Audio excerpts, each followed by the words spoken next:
Why do you panic, procrastinate, or pick a fight when life finally gets better? You reach the goal, then immediately search for what could ruin it. Someone loves you well, and suddenly you need distance. The money improves, the opportunity arrives, the future opens, and instead of relief, you feel exposed. So you create a problem you know how to solve. Because familiar stress can feel safer than unfamiliar happiness. Leah Moreno had spent years wanting the title printed on the document in front of her. Executive Creative Lead. By the end of her first day, she would reopen a campaign the team had already approved. By the end of the second, Daniel would pack a bag, and only then would Leah understand that success had not calmed her fear. It had taken away the distance that once protected her from it. Hi, I'm Sarah, and this is Wise Mind Stories. In this episode, you'll learn why positive change can create adjustment, shock, how your mind tries to return you to an old emotional normal, and how to let something good become familiar before you destroy it for being new. The new badge. The new badge was waiting on Leah's desk Friday morning. Her name appeared above a title she read 3 times. Leah Moreno, Executive Creative Lead, Haven. The role was temporary through launch. If Haven performed, it would become permanent. Noah arrived with 2 coffees. "Peace offering," he said. Leah accepted one. "I'm pretty sure I owe you the offering." "Then consider it an investment in your first 48 hours, he explained the operating structure. Creative decisions belonged to Leah. Timing, staffing, and final production belonged to him. Any change affecting both required both names. It was the clearest division of responsibility the project had ever had. Leah should have felt relieved. Instead, she noticed that Noah had scheduled a customer video without her. "It's a rough cut," he said. "You'll review Monday." Why Monday? Because the team has been working nights for 2 weeks. Launch is in 6 weeks. Exactly. We need them functioning in week 6. Leah nodded. She understood the logic. Her body did not relax. At noon, Priya announced the new structure to the department. People applauded. The CEO shook Leah's hand and said, "You saw Haven before the rest of us did." For 10 bright seconds, Leah let herself feel proud. Then a thought arrived. Now they are watching. The upper edge of good. Brianna Weiss describes an upper limit pattern. Many people become uncomfortable when life exceeds the amount of success, love, ease, or visibility they know how to hold. The idea is simple. We say we want happiness, but the nervous system is often more loyal to familiarity than happiness. If struggle has been your emotional climate for years, peace can feel suspicious. If you learned that love must be earned, unconditional care can feel like a debt you have not yet paid. If you built your identity around trying, receiving can leave you without the role you know how to play. This is why positive change can bring adjustment shock. Nothing is necessarily wrong, something is unfamiliar. And the body may interpret unfamiliarity as risk before the mind learns a new meaning. You can outgrow a life before your nervous system stops calling it home. At 3:40, Leah opened the final campaign file. She told herself she only wanted to enjoy it. Instead, she found a sentence on page 17 that sounded too absolute. She changed it. Then she questioned the product photography. Then the color of the refill packaging. By 6:15, she had added 23 comments. At 6:22, she removed 14. At 6:40, she sent the remaining 9 to the team marked Urgent Monday AM. She felt immediate relief. There it was again, a problem, a role, something to save, wanting and having. There is a psychological difference between wanting something and having it. Wanting gives you direction without requiring you to live inside the result. You can imagine the promotion without being judged in the role. You can dream about intimacy without letting another person see your ordinary fear. You can plan the future without surrendering the familiar identity of the person still trying to reach it. Weist points to the role of dopamine in pursuit. The brain can become attached to anticipation, to the energy of almost.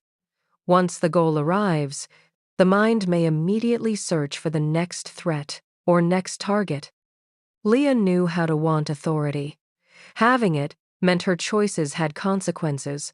Wanting allowed her to blame the closed door. Having meant she had to walk through it. Some dreams feel safer in the future because the future cannot evaluate you. On Saturday morning, Daniel found her at the kitchen table with the campaign open. "You got the role," he said, "for 6 weeks. You got the role. We have a lot to fix." Daniel placed an envelope beside her laptop. The return address was from the Seattle Civic Design Fellowship. Leah stopped breathing for a second. "I got an interview," he said. She looked at him. "When?" "Next Thursday.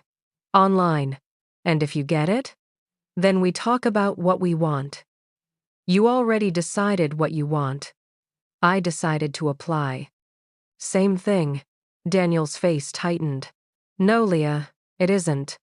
Interesting timing. The moment my career finally moves, you apply to leave. I applied before any of this happened." "So you've been planning it longer?" Daniel stared at her. The fact. Story split was 3 feet away in the notebook on her desk. Leah knew it. She did not want it. The fight felt easier. Homeostasis of the self. Homeostasis is the body's tendency to regulate toward stability. Weist extends this as a metaphor for the mental patterns that keep our identity and emotional life within a familiar range. Your mind notices information that confirms who you believe you are. It repeats behaviors that recreate the emotional world you recognize. This can make a destructive pattern feel strangely comfortable, not pleasant, but predictable.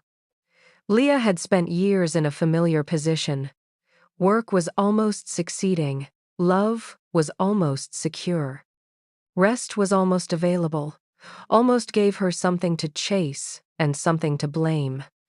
Now Haven was approved. Her title was real.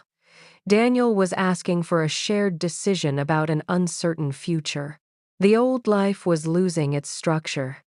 So Leah rebuilt it. She turned Daniel's opportunity into abandonment. She turned a finished campaign into a rescue. She turned success back into emergency. The emotional climate returned to normal, and normal hurt. We do not always repeat what we enjoy. We repeat what allows us to recognize ourselves. Daniel walked into the bedroom. Leah heard a drawer open. When he returned, he carried a small duffel bag. "Where are you going?" "Mateo said I can use his spare room. You called my brother? Last weekend. So this was planned." Daniel placed the bag by the door. "Listen to yourself." She did. For 1 second, the entire pattern became audible. Every unknown was betrayal. Every boundary was abandonment. Every good thing came with an exit she had to find before it found her. "How long?" she asked. "I don't know, Daniel. I love you. But I cannot keep proving I'm not leaving while you keep treating me like I already did." The door closed. The apartment became quiet. Leah opened her laptop. 9 urgent comments were waiting for the team. She deleted all of them. The relief did not come. The good thing she could not hold. On Sunday, Leah drove west without a destination. The mountains beyond Denver had disappeared behind low clouds. She pulled into a trailhead where her father used to take her and Mateo when they were children.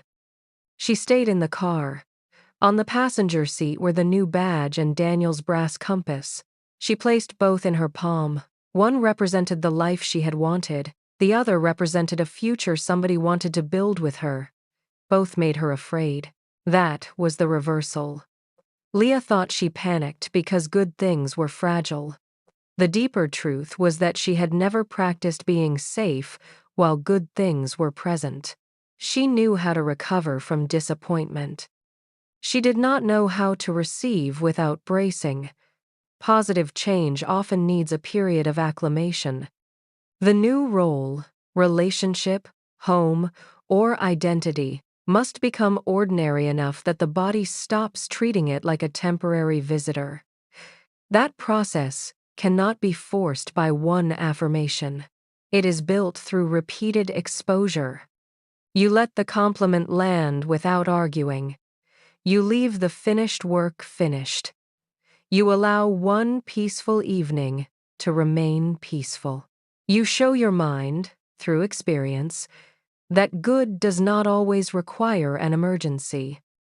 Receiving is a skill. Peace becomes safe through practice.